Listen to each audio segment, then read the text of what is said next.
L'homme qui tient la caméra semble fasciné par cette machine moderne, qui creuse, qui déblaye et qui soulage les ouvriers.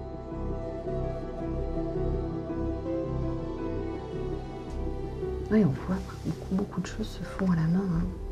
Entre 1949 et 1951, l'horloger de Mortain filme sa ville en chantier. Les échafaudages en bois sont encore accrochés au mur. Les habitants prennent déjà leur quartier.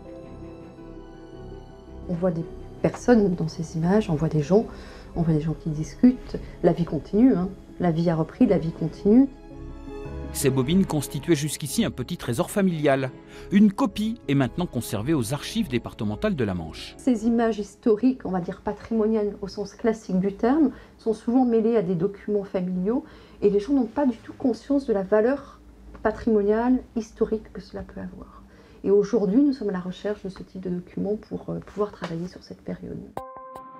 Pendant 20 ans, les villes et les villages de la Manche se relèvent du chaos. Saint-Lô, la capitale des ruines, est repensée sur une feuille blanche. Ça, c'est la ville telle qu'on l'envisageait dans les ruines. Voilà, exactement. Et peu de choses près, c'est ce qui a été réalisé. Les archives conservent déjà des plans et de nombreux documents d'urbanisme. Ce sont des archives administratives, donc c'est seulement un point de vue de la reconstruction. Et on aimerait un peu de chair, donc soit les personnes qui ont vécu la reconstruction, qui sont toujours vivantes et qui pourraient témoigner, ou éventuellement les photos, les films qui ont été pris à ce moment-là et qui pourraient aussi apporter un autre point de vue. Les archives de la Manche lancent donc une grande collecte. Les habitants sont invités à fouiller dans les mémoires et dans les greniers.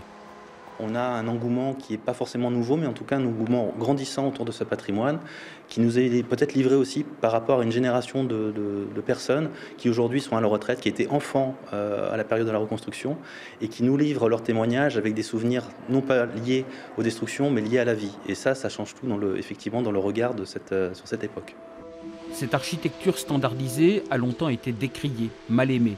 La collecte de documents et de témoignages doit aussi faire œuvre de réhabilitation. Peut-être est-il temps de porter un nouveau regard sur ces bâtiments qui ont révolutionné l'habitat et qui incarnent la renaissance du XXe siècle.